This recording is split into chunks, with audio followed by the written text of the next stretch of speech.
Salut, c'est Hugo, j'espère que vous allez bien. On est parti pour un nouveau résumé de l'actualité en moins de 10 minutes. Bienvenue d'ailleurs à tous les nouveaux qui rejoignent et qui s'abonnent à cette chaîne YouTube ces derniers jours. Bienvenue à vous, ça fait très plaisir. Et puis comme chaque jour, vous le savez, on a une nouvelle ville derrière moi. Je vous laisse deviner où je me trouve. Et puis je vous donne la réponse avec une anecdote en fin de vidéo. Allez, on commence donc avec un premier sujet en France. On va parler du gouvernement qui craint le début d'une crise profonde, au-delà donc de la crise sanitaire qui nous touche depuis plusieurs mois. En fait, ces derniers mois, la situation sanitaire a beaucoup été évoquée chez les politiques, chez les médias. On parlait beaucoup des différentes vagues, des confinements, des variants, etc. Mais à mesure qu'on va sortir, si tout se passe bien, de cette crise sanitaire, eh bien la crise sociale et économique qui est bien présente devrait se retrouver encore plus visible et donc des mouvements pourraient apparaître ou réapparaître. En effet, non seulement des revendications qui étaient portées par différents mouvements et notamment les mouvements des Gilets jaunes restent présentes, mais au-delà de ces revendications, eh bien la pandémie a profondément affecté le pays en un peu plus d'un an. Tout d'abord, et on en a déjà beaucoup parlé sur la chaîne, cette crise a plongé un certain nombre de Français dans une très grande précarité. En effet, même si le chômage a légèrement baissé en 2021, il a augmenté de 7,5% sur l'année 2020. Et au-delà de ça, autre exemple qui montre une certaine crise sociale, eh bien les banques d'aide alimentaire ont vu leur nombre de demandes exploser, ce qui montre tout simplement la détresse d'une partie de la population aujourd'hui qui manque de moyens. Cette crise, on l'observe chez beaucoup de populations, mais on l'observe notamment chez les jeunes. On en a beaucoup parlé là aussi sur la chaîne. L'entrée sur le marché du travail pour pas mal de jeunes est très difficile en ce moment, et la situation risque d'être encore plus délicate avec la rentrée notamment, puisque progressivement certaines aides qui sont fournies par l'État jusqu'ici pour aider les entreprises vont être arrêtées, puisque c'était des aides temporaires pendant la crise sanitaire avec la fermeture des établissements, etc. Or, l'arrêt de certaines de ces aides d'ici la fin de l'année pourrait inciter les entreprises qui n'arrivent plus à relancer leur activité à mettre tout simplement malheureusement la clé sous la porte. Par ailleurs, en parallèle de cette crise sociale, on observe également depuis quelques temps la colère de d'autres mouvements qu'on n'avait pas forcément autant entendu ces derniers mois. Il y a notamment une colère des forces de l'ordre. On l'a vu cette semaine avec le rassemblement de policiers devant l'Assemblée nationale qui dénonçaient notamment leurs mauvaises conditions de travail. Et puis il y a aussi des tribunes de militaires qui ont été publiées par le magazine Valeurs Actuelles qui dénoncent l'augmentation de la violence et la délinquance en France, mais utilisent aussi des mots très forts accusant le gouvernement d'avoir cédé face à l'islamisme dans le pays. C'est donc des mots très forts que certains accusent d'ailleurs d'être un mouvement poussé par l'extrême droite, mais donc c'est des choses qui montrent dans tous les cas, quoi qu'on pense de ces tribunes et de ces différentes manifestations, qui montrent tout simplement un climat relativement tendu dans le pays en ce moment. Bref, si on arrive à sortir, et on l'espère, de la crise sanitaire dans les prochains mois, eh bien le président de la République devrait faire face aussi à une crise sociale avec des problèmes qui étaient déjà présents avant la pandémie, mais qui se sont vus renforcés avec donc cette pandémie. On verra donc comment est-ce que le président de la République arrive à gérer cette situation, quelles sont aussi les alternatives qui sont proposées par les différents candidats à l'élection présidentielle, puisque la présidentielle c'est dans quelques mois maintenant, c'est en avril 2022, et donc la campagne est lancée. Faudra voir ce qu'il en est dans les jours qui viennent et les différentes solutions qui sont portées par les différents candidats. Allez, on passe donc au sujet à la une de cette vidéo. C'est un sujet qui est passionnant, vous allez le voir. C'est une révélation en fait du média américain Newsweek. Le ministère américain de la Défense, le Pentagone donc, serait à la tête d'une armée secrète de 60 000 personnes. En fait, selon un officier qui s'est confié anonymement à Newsweek, cette armée secrète a été créée il y a une dizaine d'années et elle est composée donc de dizaines de milliers d'agents qui sont des militaires mais aussi des civils et qui mènent des missions aux États-Unis et à l'étranger, notamment en Afrique, au Moyen-Orient ou encore en Corée du Nord. Selon Newsweek, la plupart de ces agents se cacheraient sous de fausses identités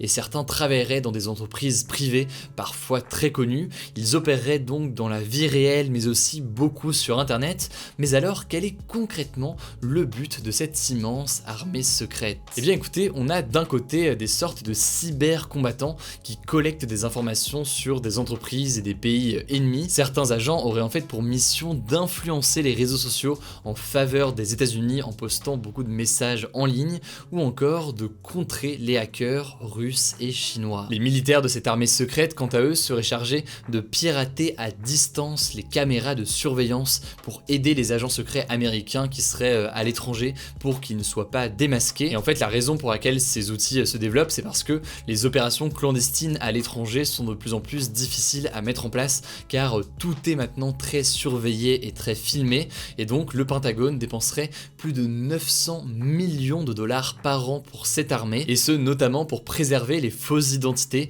des agents des services secrets à l'étranger. Alors vous l'imaginez, la révélation de l'existence de cette armée secrète a suscité énormément de réactions aux États-Unis, et ce pour deux raisons principales. La première raison, c'est que les techniques qui seraient employées par cette armée, comme par exemple la manipulation des réseaux sociaux en postant des messages en ligne, eh bien c'est des méthodes qui sont très contestées. D'ailleurs, ces techniques sont même très régulièrement dénoncées par les États-Unis eux-mêmes, qui ont par exemple accusé la Russie d'avoir utilisé les réseaux sociaux pour manipuler l'opinion et pour influencer le résultat de l'élection présidentielle en 2016, qui a vu donc Donald Trump l'emporter. Par ailleurs, la deuxième raison qui explique les critiques, c'est que cette armée ne serait pas réglementée et serait même parfois contraire à de nombreuses lois américaines et au code de conduite militaire. D'ailleurs, selon Newsweek, beaucoup de membres du Congrès américain, donc ceux qui votent les lois aux États-Unis, ignoraient même l'existence de cette armée dans le pays. Bref, vous l'imaginez, cette enquête a été particulièrement commentée et donc ça me semblait assez important de vous en parler aujourd'hui. Évidemment, vous le savez, je vous mets comme d'habitude des liens directement en description si ça vous intéresse. Allez, on passe tout de suite au résumé de l'actualité en bref et on commence avec cette première information à l'étranger. Malcolm Bidali, un agent de sécurité kényan qui dénonce depuis plusieurs mois les conditions de vie des migrants au Qatar, a été arrêté par les autorités qataries cette semaine. En fait, sur son blog, il révélait que les migrants qui travaillent sur les chantiers de la Coupe du Monde 2022 au Qatar doivent souvent travailler jusqu'à 12 heures par jour et dorment dans des dortoirs surpeuplés sans aucune intimité, parfois à 10 dans une toute petite chambre.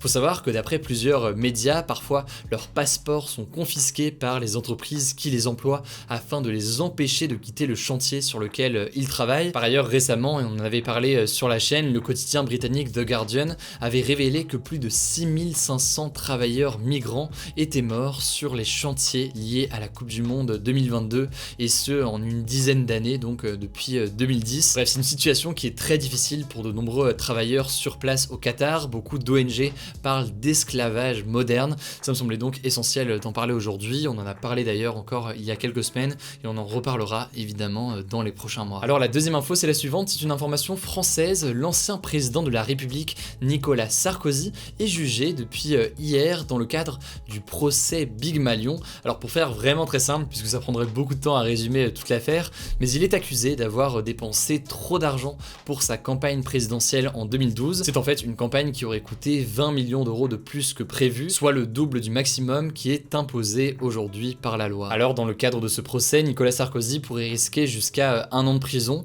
alors que en parallèle, en mars dernier, il avait été condamné à 3 ans d'emprisonnement, dont 1 an ferme pour corruption et trafic d'influence dans une autre affaire. Ça, c'était l'affaire des écoutes, mais en l'occurrence sur cette affaire des écoutes dont le procès du coup s'est tenu au mois de mars, eh bien il a fait appel, donc il y aura un autre procès prochainement. Bref, beaucoup de choses pour Nicolas Sarkozy en ce moment. Je rentre pas trop dans les détails des affaires, des conséquences, etc. dans les médias, mais évidemment on fera un point dans les prochains jours. Ici Blanche, journaliste de l'équipe Hugo Décrypte. Au moment où on boucle la vidéo d'aujourd'hui, Hugo est en tournage pour un reportage qui arrive très bientôt sur la chaîne, du coup c'est moi qui prends le relais sur les dernières actus. On continue ce en bref avec des nouvelles du Proche-Orient. Après 11 jours d'hostilité, un accord d'arrêt des combats et donc un cessez-le-feu a été trouvé hier soir entre l'État israélien d'un côté et le Hamas, le mouvement islamiste au pouvoir dans le territoire palestinien de la bande de Gaza. Cet accord, il a été mis en place grâce à la médiation de l'Égypte. On verra si ça tient, en tout cas on vous tiendra évidemment au courant. Enfin, pour terminer ce en bref, j'ai une bonne nouvelle, le ministère de la Culture lance aujourd'hui le Pass Culture d'un montant de 300 € disponible pour tous les jeunes de 18 ans. En gros, c'est un pass qui pourra être dépensé dans des billets de cinéma, de concerts, des spectacles, des musées, des biens culturels comme des livres, des disques, des instruments, des cours de discipline artistique, du matériel des beaux-arts ou des services numériques comme des jeux vidéo, de la musique en ligne et certaines plateformes de SVOD, de la presse en ligne, des e-books. Les seules restrictions, c'est que les articles ne sont pas disponibles en livraison, donc vous pouvez oublier Amazon par exemple, et ce pass ne peut pas non plus être dépensé sur Netflix, Amazon Prime et Disney+. En revanche, Canal, OCS, Filmo TV et quelques autres plateformes, dont bientôt Salto, sont accessibles. Comme d'habitude, vous avez le lien en description. Alors où est-ce que j'étais aujourd'hui ? Eh bien j'étais à Kingston, la capitale de la Jamaïque. Pour l'anecdote d'ailleurs, la Jamaïque a participé pour la première fois aux Jeux Olympiques d'hiver en 1988. Elle avait envoyé envoyer une équipe de bobsleigh, donc un sport de glisse, alors qu'il ne neige jamais dans le pays. Alors en l'occurrence l'équipe en question n'a pas gagné, mais ça avait fait du coup beaucoup parler à l'époque, et ça a d'ailleurs donné un film que vous connaissez peut-être. Le film en question c'est Rasta Rocket et il est sorti en 1993. Alors il n'y avait pas de débat hier, il n'y avait pas de débat non plus avant-hier, mais heureusement il y a un débat aujourd'hui quand même, on va pas exagérer. Le débat du jour c'est le suivant: faut-il boycotter la Coupe du Monde 2022 qui se tiendra au Qatar? Et pour participer, comme chaque jour c'est très simple, ça se passe via l'onglet discussion de la chaîne. Voilà, écoutez, je crois que j'ai tout dit, prenez soin de vous, prenez soin de vos proches, passez un bon week-end, et on se dit donc à lundi pour le retour des actus du jour.